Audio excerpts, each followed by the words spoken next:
भूमिका न लगाते हुए सीधा मैं विषय में प्रविष्ट कर देता हूँ।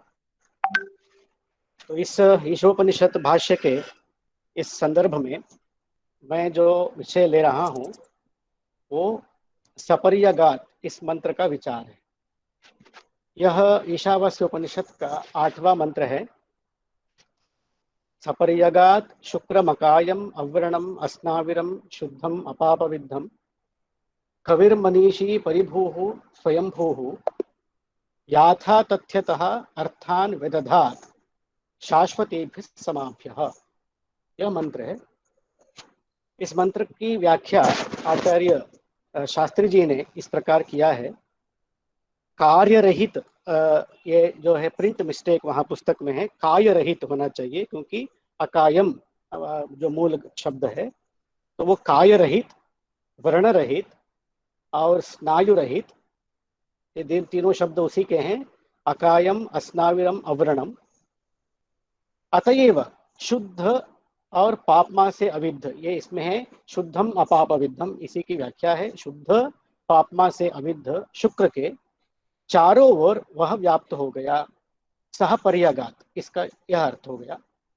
और वह जो सभी चारों ओर व्याप्त करते हैं वो कवि, मनीषी, परिभू, स्वयंभू इत्यादि विविध नामों से प्रसिद्ध उस तत्व ने शुक्र द्वारा, मेरा प्रिंट मिस्टेक है, शु है वो, शुक्र द्वारा यथा तथा रूप से सदा के लिए, ये जो है यथा तथ्यतः शब्द का यथा तथा के रूप में, और शाश्वती भी समाभ्य सदा के लिए पदार्थों का निर्माण कर दिया।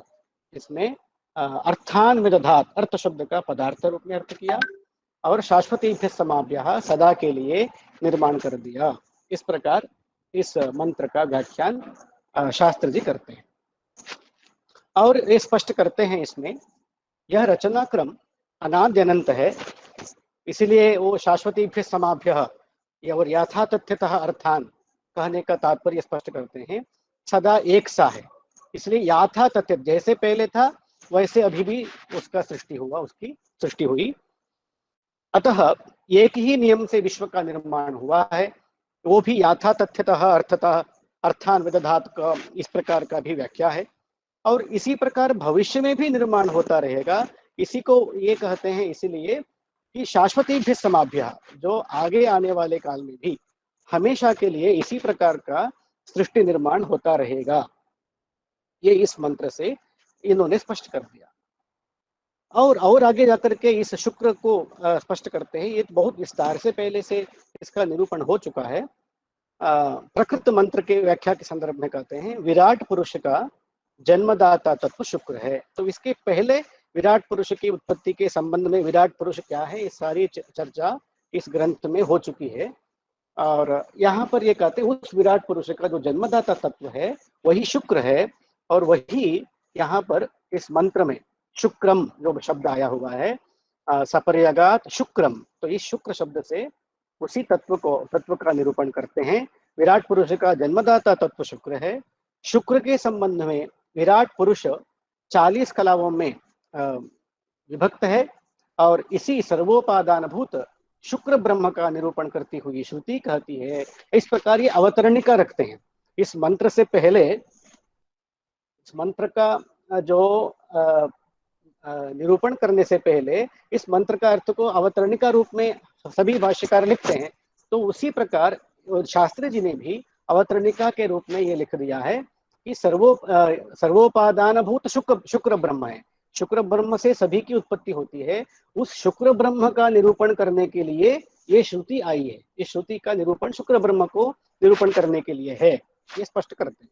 ऐसे अवतरणिका करने के बाद मंत्र का अवतरण करते हैं। इसके बाद जैसे हमने पहले दिखाया उस प्रकार मंत्र का वो अर्थ का निरूपण करते हैं। इसके बाद ये थोड़ा और स्पष्ट करते हैं कि इससे पहले अनेज देकम से ये शुरुआत करते हैं ये जो प्रकरण है। और इस मंत्र के द्वारा द्विब्रह्म और षोडश ब्रह्म का निरूपण करते हैं। और इसी प्रकार जो षोडश ब्रह्म नहीं, षड ब्रह्म, मैं क्षमा चाहता हूँ। और मातरिश्वा द्वारा द्विब्रह्म में षड ब्रह्म का आधान किया जाता है। ये वो भी इससे पूर्व ग्रंथ में स्पष्ट करते हैं। उस मातरिश्वा ने अनेज देजत, जो पहले इस प्रकरण के जो पहले मंत्र है, इन्होंने यहाँ पहले मंत्र के रूप में ही इसको रखा है। तो इस अनेज देजत ब्रह्म में वो मातरिश्वा ने आहुति दी और इससे शुक्र का स्वरूप की उत्पत्ति होती है। ऐसे शुक्र से वह मातरिश्वा सृष्टि निर्माण में समर्थ होता है। तो ये भी जो है जगत उत्पादन के रूप में इस मंत्र का इस प्रकार तात्पर्य ये आता है कि ये मंत्र पूरा के पूरा शुक्र ब्रह्म का निरूपण करने के लिए आया है। शुक्र का निरूपण है, वही शुक्र जो है जगत का उपादान कारण है, उसी को निरूपण करने के लिए मंत्र आया है। ये हमें इस व्याख्यान पूर्वभावी मंत्र के पूर्वभावी व्याख्या और उत्तर व्याख्या से यही भाव हमें स्पष्ट होता है। इसके बाद वो प्राचीन भाष्य की समालोचना करते हैं। प्राचीन भाष्य उन्होंने हिंदी में उसकी समालोचना, उनका इसका भाष्य का सार को उन्होंने रखा है, भाष्यार्थ को उन्होंने हिंदी में रखा है। मैं उस भाष्य का अर्थ का हिंदी का मूल को आपके सामने यहाँ प्रस्तुत कर रहा हूँ। यह आचार्य शंकर भगवत्पाद का भाष्य है और इसकी हिंदी अनुवाद करके उन्होंने इसके समालोचना शास्त्री जी ने किया हुआ। तो ये उसी मंत्र की व्याख्या है। सपर्यगात स यथोक्त आत्मा इत्यादि रूप में है। और यहाँ पर समालोचनीय विषय जो शास्त्री जी के द्वारा है उसको मैंने नीले से हाईलाइट किया हुआ है। शुक्रम इत्यादीनि वचांसी पुल्लिंगत्वेन परिणेयानि सपर्यगात इत्युपक्रम्य कविर मनीषी इत्यादिना पुल्लिंगत्वेन उपसंहारात्। आपको दिख रहा है? हरिओम। जी सर, दिखाई दे रहा है सर, दिख रहा है गुरुजी, दिख रहा है जी। शुक्रम इत्यादि ने, तो यहाँ पर शुक्रम, अकायम, अव्रणम, अस्नाविरम, ये चार शब्द जो है ये नपुंसक लिंग में दिखता है। शुक्रम, अस्नाविरम, है ना, और अव्रणम, अकायम।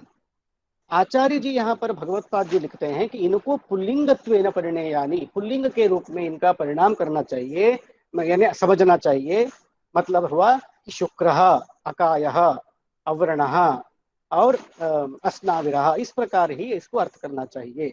ऐसा क्यों करते हैं?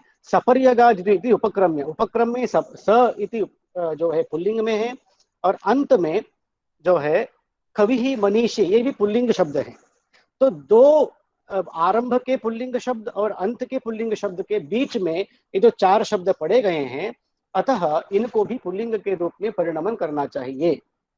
ये इनका आचार्य भगवत्पाद का अभिमत है। यहाँ पर शास्त्री जी ने क्या लिखा है कि वो शुक्र को द्वितीया रखते हैं, द्वितीया विभक्ति में रखते हैं। तो सह ब्रह्म जो है पर्यगात, उसको वो वेष्टित कर दिया। तो द्वितीयार्थ में शुक्रम, अकायम, अव्रणम, अस्नाविरम का प्रयोग करते हैं। तो शुक्र शब्द जो है विशेष्य हो जाता है, उसके विशेषण के रूप में अस्नाविरम, अव्रणम और अकायम, इन तीन शब्दों को विशेषण के रूप में रखते हैं। अतः सभी जो है आपको द्वितीय विभक्ति में प्रयुक्त हुआ दिखता है।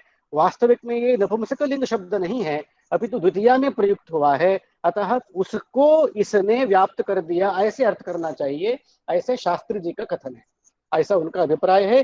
और आचार्य का अभिप्राय है भगवत्पाद का कि ये जो है ये भी शब्द उसी सह के लिए विशेषण आया है और इसलिए सह पुल्लिंग में है, अन्य शब्द जो भी वो भी पुल्लिंग में है। अतः बीच में विद्यमान शब्दों को भी पुल्लिंग में परिणमन करना चाहिए, ऐसा लिखते हैं। बाकी उसी मंत्र के सारा भाष्य जो है यहाँ आपके समक्ष प्रस्तुत है। इस प्रकार उन्होंने किया हुआ है। इसके बाद आचार्य शास्त्री जी समालोचना करते हैं कि उक्त अर्थ की समालोचना करने की न हमारी योग्यता है न अधिकार है। ऐसे इस समालोचना का आरंभ करते हैं कि इसमें इनका विनय भी वो प्रतीत होता है कि सहसा आचार्य भगवत्पाद का ग्रंथ को या उनकी वाणी को एक साथ निराकरण न करते हुए वो सीधा ये कहते हैं कि उनकी उतनी योग्यता भी नहीं है न अधिकार है, तथापि जो हमारे मंतव्य है उसको हमें निरूपण करना चाहिए करके अपनी समालोचना का आरंभ करते हैं। ये कहते हैं तो अनेज देकम इत्यादि मंत्र से द्विब्रह्म और षोडश ब्रह्म का जो निरूपण हुआ और उसी में मातरिश्वा द्वारा उस द्विब्रह्म में षड्ब्रह्म का आधान किया और मातरिश्वा ने उसी अनेज देजत की में आहुति दी, इससे शुक्र का स्वरूप की उत्पत्ति हुई ऐसे शुक्र से वह मातरिश्वा सृष्टि निर्माण में समर्थ होगा। ऐसे सीधी भाषा का निरूपण जो है वो स्वीकार क्यों नहीं करते हैं भगवत्पाद? ये कहते ये ऐसे सीधी भाषा का निरूपण है, ये श्रुति के द्वारा की गई है, मगर जो भगवत्पाद जी है वो इसको घुमा रहे हैं, अर्थ को द्राविड़ प्राणायाम कर रहे हैं। हमें इसकी कोई आवश्यकता नहीं है, द्राविड़ प्राणायाम की नहीं है आवश्यकता। मैं ये जो लिख रहा हूँ ये मेरी वाणी नहीं है, और ये शास्त्री जी की ग्रंथ की अपनी उसी की जो पंक्ति है उसको मैं उद्धृत करके मैं दिखा रहा हूँ। तो उसी उन्हीं की ये पंक्ति है, द्राविड़ प्राणायाम की नहीं है हमें आवश्यकता, ऐसा वो लिखते हैं। तो ये आलोचना हुई कि सीधा अर्थ का निरूपण होते हुए उन्होंने घुमा करके अर्थ कर दिया, उसको पुल्लिंग से नपुंसक लिंग से पुल्लिंग में परिणमन कर दिया, ये जो है द्राविड़ प्राणायाम हो गया। और दूसरी जगह कहते हैं कि यही आचार्य शुक्र शब्द का अर्थ को मुंडकोपनिषद में, आचार्य भगवत्पाद मुंडकोपनिषद में इस मंत्र के व्याख्या के संदर्भ में शुक्रमेतद् अतिवर्तन्ते धीराः, ये मुंडक का वाक्य है, मुंडक का मंत्र है, इसकी व्याख्या में ते शुक्रम निर्बीजम, शुक्र शब्द का उन्होंने निर्बीजम का रूप में अर्थ किया, निर्बीजम उपादान कारण के रूप में वहां पर अर्थ किया। यदेतत् प्रसिद्धम शरीर उपादान कारणम अतिवर्तन्ते अतिगच्छन्ति धीराः बुद्धिमन्तः, इस प्रकार वो खुद ही शुक्र शब्द का वहां पर शुक्रम ही वहां भी आया है, यहाँ भी शुक्रम आया है, और वहां उन्होंने शुक्रम को निर्बीजम के अर्थ में करके वहां पर जो है द्वितीया के रूप में वहां पर वर्णन किया, द्वितीया विभक्ति के रूप में उसको लिया। और एक जगह ऐसा करते हैं, दूसरे जगह ऐसे अर्थ करते हैं, ये जो है ये कंसिस्टेंसी नहीं है आचार्य के भाष्य में। एक ये उनकी समालोचना का एक अंश है। वही दूसरा ये कहते हैं कि जितने जगह शुक्र शब्द का जो है उल्लेख आता है वेद मंत्रों में, उन सभी जगह को ऋक् संहिता और ऐतरेय ब्राह्मण से कुल मिलाकर के 27 उदाहरण ये देते हैं शास्त्री जी। उन सभी 27 उदाहरणों में इनका ये कहना है कि इन सभी उदाहरणों में शुक्र शब्द का जगद उपादान या उपादान कारण के रूप में अर्थ लेना उचित रहता है, ऐसा इनका कहना है। अतः इसे ये सिद्ध हुआ कि आचार्य जी वहां अन्यत्र अन्यथा अर्थ करते हैं, अन्यत्र अन्यथा अर्थ करते हैं। हमने तो सीधा सीधा जैसे श्रुति ने कहा वैसे अर्थ कर दिया। और ये लिखते हैं क्या विद्वान मंडली एकत्र निर्णीत शास्त्रार्थः अन्यत्र उपकारको भवति, इस न्याय को नहीं मानती? ये एक प्रश्न पूछते हैं कि एक शास्त्रार्थ, एक शब्द का अर्थ क्या है, एक जगह आप निर्णय करते हैं, एक जगह निर्णय करने के बाद वही अन्यत्र भी आप इसको ले सकते हैं। एक शास्त्रार्थ एक जगह निर्णीत हो जाता है, उस शास्त्रार्थ को अन्यत्र वो लेके जाया जाता है, अतिदेश किया जाता है। उसी प्रकार एक जगह आपने शुक्र शब्द का अर्थ उपादान कारण सिद्ध किया हुआ है, तो अन्यत्र क्यों आपने उसको अतिदेश नहीं किया है? ऐसा वो क्या विद्वान मंडली इस न्याय को नहीं मानती है, ऐसा पूछते हैं।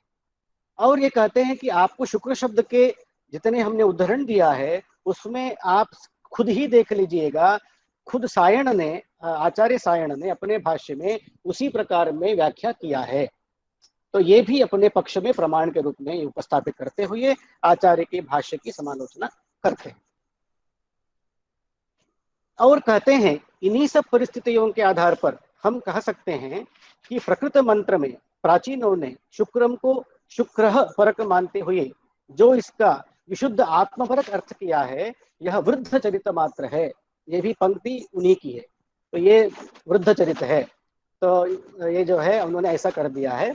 ऐसा ये पृष्ठ संख्या 165 जो उन्होंने अभी ग्रंथ उपलब्ध किया है उसकी ये पंक्ति इस प्रकार सीधा अपना ये जमा देते हैं। और अंत में जो आज के वक्ता ने भी इसको उद्धृत किया, वैदिक साहित्य किसी संप्रदाय विशेष का अनुचर नहीं है।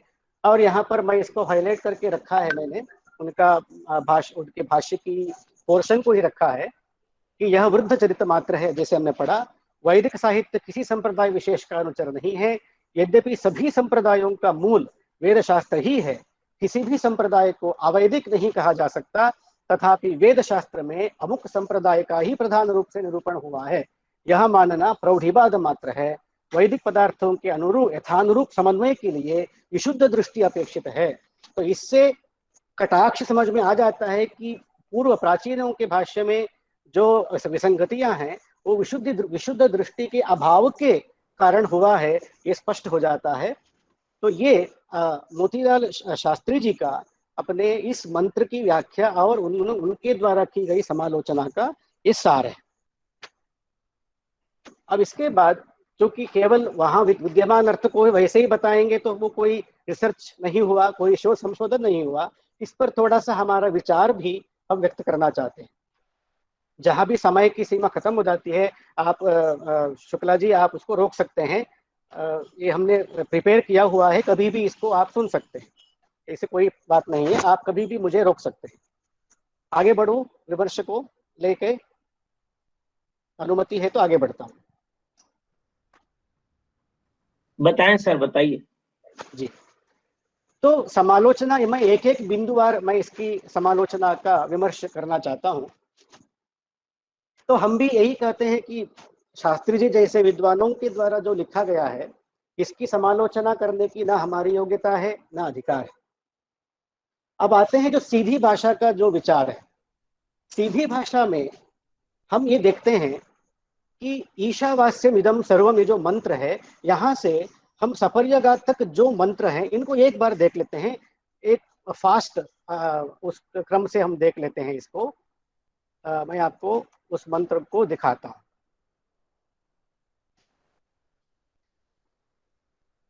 ये आया है, ये इसमें देखेंगे आपको दिख रहा है ये मंत्र। जी गुरु जी दिख रहा है। दिख रहा है। ईशा वास्यमिदम सर्वम यत्किंच जगत्याम जगत, परमात्मा के द्वारा सब कुछ आच्छादित है, ऐसे शुरू करते हैं। तो ईश शब्द से जिसको यहाँ पर उन्होंने शुरुआत में उपक्रम किया श्रुति के द्वारा, उसी को अभी हमें याद रखना है कि एक परमात्मा ईट ईट इति ईशा, ऐसे शब्दतः धातुतः परमात्मा परक हम अर्थ करते हैं, और उसी के बारे में जो कुछ भी आगे का निरूपण होगा वो होता है।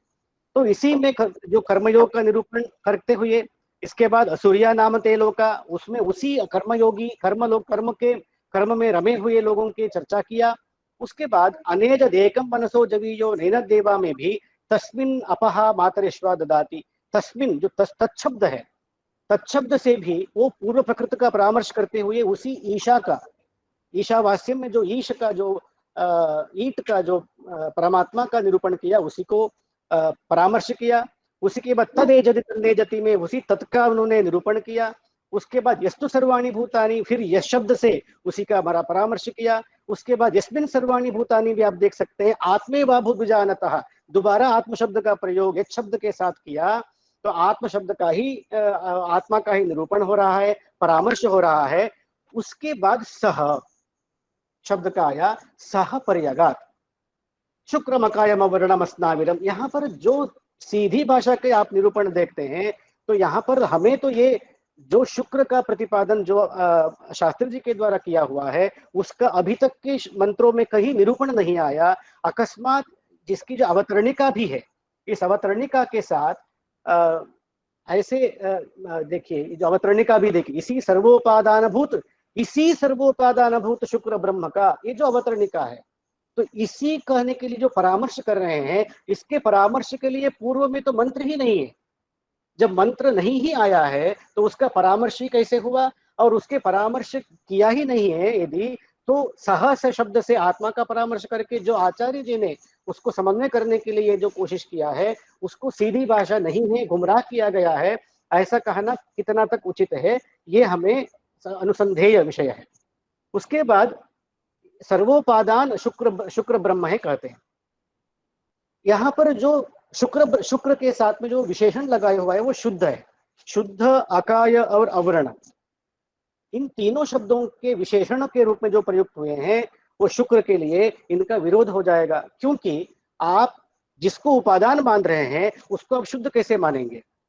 जो भी उपादान कारण होगा वो अपने कारण गुण से ही युक्त होगा, और कारण कार्य के अनन्यता आप जब मान रहे हैं, उसी का ही रूप में कार्य उत्पन्न हुआ है, तो कार्य रूप में वो अशुद्ध ही है, उसको शुद्ध आप किस प्रकार के कह सकते हैं?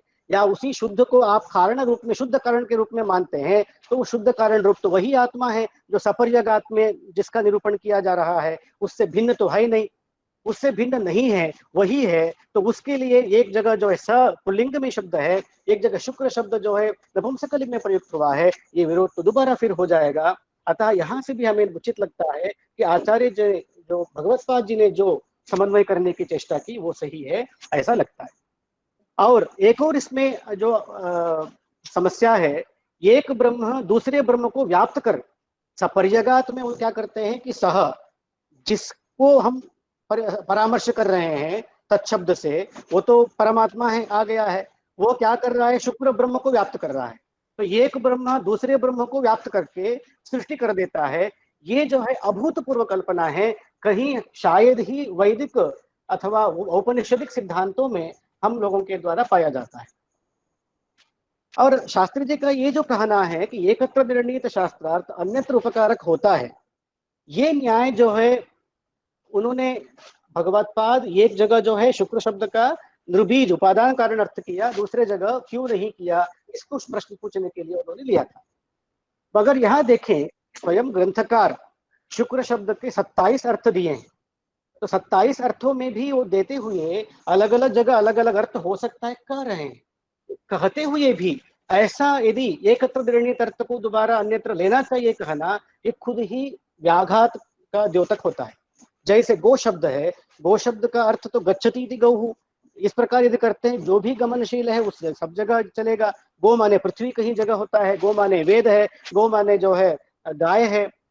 आप एक ही अर्थ को हर एक जगह आप अर्थ नहीं कर सकते हैं, प्रकरणानुसार आप अर्थ करना चाहिए। अतः यह इस न्याय को लेकर के यहाँ समालोचना करने में उतना बल नहीं मिलता है। और मीमांसा में इसका विरोध भी है। यदि ऐसा न्याय होता, एकत्र निर्णीत अर्थ को अन्यत्र उपकारक होता है करके, आप फिर तो मीमांसा की अनेक अधिकरण की प्रसक्ति नहीं है। स्वयं शुक्ला जी इस चीज को जानते हैं, सोमे ने जेता और शेने नहीं जेता, फिर सोमे ने जेता आया तो शेने न जेता अधिकरण की जरूरत ही नहीं है, आवश्यकता ही नहीं है। सोमे ने जेता में सोमवता यागे ने मत्वर्थ लक्षणा किया, तो मत्वर्थ लक्षणा का न्याय को वहां भी अपना दीजिए। शेने ने जेता में तो शेनवता यागे न करना चाहिए, ऐसे तो वहां करते नहीं है। वहां शेन जो है याग नामधेय आप सिद्ध करते हैं, वहां दूसरा न्याय अपनाते हैं, अन्यत्र दूसरा न्याय अपनाते हैं। तो ये जो न्याय है एकत्र निर्णीत शास्त्रार्थः अन्यत्र उपकारको भवति, इसीलिए आचार्य पाणिनि ने भी व्यत्ययो बहुलम सूत्र बनाया है। जो सूत्र का ये अर्थ है कि छंदस में लिंग व्यत्यय होता है, और जो होता है वही आचार्य अपने भाष्य के द्वारा स्पष्ट करते हैं। दूसरी बात, ऋक् संहिता में ऐसे सायण ने अर्थ किया, ऐसे अर्थ से आचार्य शंकर जी को लेना चाहिए, ये तो जो है विपरीत अर्थ हो गया, क्योंकि सायण का काल तो अत्यंत बाद का है और आचार्य शंकर का काल, उनका भाष्य का काल तो अत्यंत पहले है। फिर भी यदि ऐसी इच्छा है कि सायण ने किस किस अर्थ में उन्होंने किया, क्योंकि शास्त्री जी ने कहा है कि सायण ने इसी अर्थ में किया है, मैं एक जगह उसी उन्होंने दिया हुआ जो वाक्य है उसी का एक मैं आपको दिखाता हूँ। ये मंत्र है शुक्रन्ते अन्यतो इत्यादि मंत्र है, वहां पर शुक्र को केवल श्वेत वर्ण के रूप में अर्थ किया है। मैं आपको इसको दिखा सकता हूँ। हाँ, ये शायद आपको थोड़ा छोटा हो गया हो, मगर ये इसका मिलता है। यदि शुक्रम शुक्ल कृष्णे संवत्सरस्य दक्षिणायनम इत्यादि जो वाक्य है, उस वाक्य में सायण ने शुक्रम शुक्रम शब्द का अर्थ श्वेत वर्णम अर्थ करके लिया है। तो ये भी नहीं है कि सायण ने हर जगह जो है उपादान एक ही अर्थ में लिया है, अतः यह भी लेना चाहिए, वो भी नहीं बनती है बात। अच्छा, अब देखते हैं कि आचार्य शंकर ने क्या ऐसे कर दिया कि वाक्य में हर जगह अलग अलग अर्थ लिया है। हम आचार्य शंकर के जो शुक्र शब्द का व्याख्या देखते हैं, अलग अलग उपनिषद में कहाँ कहाँ शुक्र शब्द की व्याख्या उन्होंने किया हुआ। ये जो वाक्य है ये कठोपनिषद का वाक्य है, छठे वल्ली की प्रथम मंत्र का है, ऊर्ध्वमूल अवाक्षा का, इसमें शुक्र शब्द आया हुआ है। क्या है, तदेव शुक्रम तद ब्रह्म।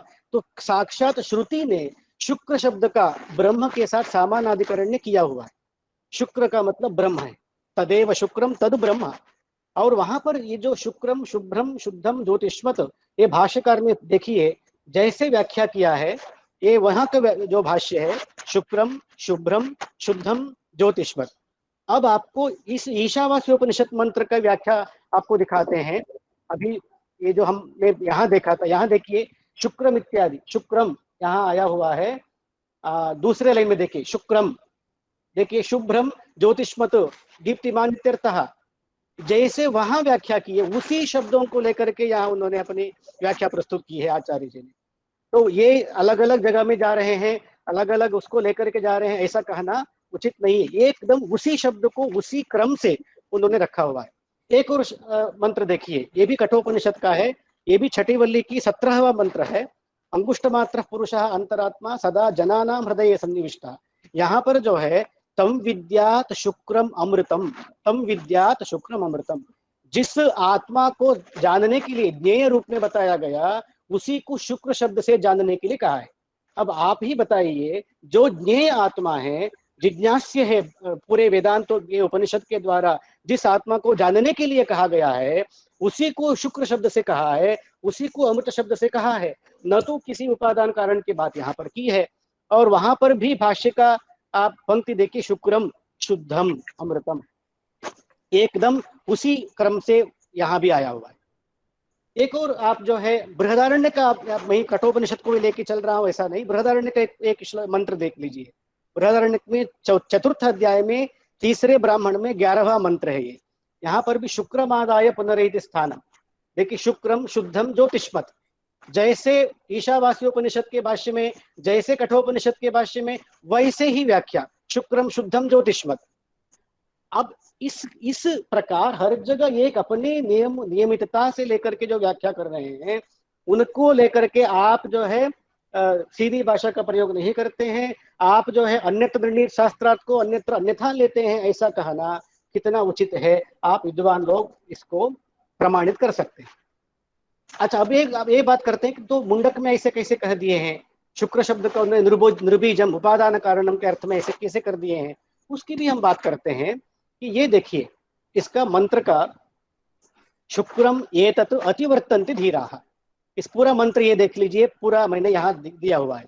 सवेद एतत् परमं ब्रह्म धामा, यहाँ जो इस ब्रह्म को जानता है, कैसे जानता है, विश्वम निहितम भाति शुभ्रम, और ऐसे जान करके उपासते पुरुषम, उस प्रकार जान करके उस पुरुष को उपासना करते हैं, वे एतत् शुक्रम अतिवर्तन्ति, इस शुक्र को पार करते हैं। सीधी भाषा का प्रयोग मैं करके बता रहा हूं। अब आप कहेंगे जिस शुक्र को ब्रह्म की उपासना से, पुरुष को जानने से शुक्र का अतिवर्तन करते हैं, पार करते हैं, यहाँ शुक्र शब्द का आप अर्थ ब्रह्म कर ही नहीं सकते हैं, पूर्वोत्तर विरोध हो जाएगा। इसलिए आचार्य जी का भाष्य जब आप यहाँ पढ़ेंगे, यस्मात् सवेदा जानाति इत्यादि जो मैंने यहाँ पर दिया हुआ है, आपको स्वयं ही स्पष्ट होता है कितने सरल तरीके से उन्होंने यहाँ अगतिक गति से हर जगह ये अर्थ लेके आ रहे हैं शुक्र शब्द का, उसको यहाँ इसी विरोध को समंजस करने के लिए अन्यथा अर्थ करना पड़ा। अतः इसको लेकर के वहां पर आक्षेप करना जो है ग्रंथ का जो विचारणीय तो बन जाता है। ये सब भी हम ये करके आचार्य जी के तात्पर्य को देखते हैं। हर अलग अलग उपनिषद में अलग अलग जो है विचार होता है। तो यहाँ पर किसी संप्रदाय को लेके, जैसे इन्होंने कहा वैदिक साहित्य किसी संप्रदाय विशेष का अनुचर नहीं है, तो बिल्कुल आचार्य शंकर अनुचर बनाने के लिए आए ही नहीं। अपने भाष्य में वो कहीं ये नहीं लिखते हैं कि मेरा जो अनुचर बनो, मेरे मार्ग का आप जो अनुसरण करो। इन्होंने यहाँ लिखा है कि ये सब छोड़ दो। इसलिए यदि विशुद्ध दृष्टि से इसको समझना चाहिए तो मैं आपको समझाता हूँ। तो ऐसे इन्होंने जैसे कहा, वो आचार्य जी ने कभी कहीं नहीं कहा है हम आपको समझाते हैं, आप हमारे साथ आइए, कैसे नहीं कहा है। इसलिए ये जो वाक्य आचार्य के लिए यदि कह रहे हैं, विशेष अनुचर नहीं होता है किसी संप्रदाय जो वैदिक साहित्य जो है, ये उनके लिए कहना उचित नहीं है। क्योंकि यदि ऐसे ही कहना है तो वो एक जगह भी एक संप्रदाय को लेकर के वो जो है आगे नहीं उसको रखते हैं कि इस संप्रदाय को मैं कह रहा हूँ, कहीं भी नहीं। मंत्र रखते हैं, मंत्र का यथावत अर्थ करने के लिए कोशिश करते हैं, वो भी सरल भाषा में। उनका भाष्य को तो प्रसन्न गंभीरम ही हम कहते हैं। और यहाँ पर जो संप्रदाय विशेष की बात यदि करते हैं, हम यहीं पर उस आक्षेप को हम कर सकते हैं कि यही जो है इस मंत्र में, इस उपनिषद में किसी मंत्र में रस बल का विचार है ही नहीं, किंतु आचार्य शास्त्री जी ने पूरे यहाँ पर रस बल आभु अभु को लेकर के ही, अपना एक संप्रदाय को लेकर के ही यहाँ समझा रहे हैं। तो फिर यही तो हम भी आक्षेप कर सकते हैं, या अन्य भी जो शोधक या संशोध करने वाले या अध्येता लोग उसी आक्षेप को दोबारा पलट के ऐसे कर सकते हैं कि आप भी तो ऐसे कर रहे हैं कि संप्रदाय को ही आप बढ़ा रहे हैं। तो ऐसा आक्षेप आचार्य शंकर पर यहाँ पर नहीं लगता है। तो इस प्रकार हमने किसी पूर्वाग्रह से इसको हमने इस प्रकार समालोचना नहीं किया है। हमारे सामने दो भाष्य है, दो भाष्य में जिन अंशों को लेकर के आचार्य के ऊपर जो कटाक्ष किया, वो समस्या, वो बिंदु उन पर जो है टिकते नहीं है। इतने मात्र कहना हमारा जो था विवक्षित अभिप्राय था, विवक्षा थी, और किसी को भी बुरा लगा हो इसके लिए हम बहुत क्षमा चाहते हैं। हम केवल शोध दृष्टि से, युक्त दृष्टि से इसको कहने के लिए हमने इसका निरूपण किया था।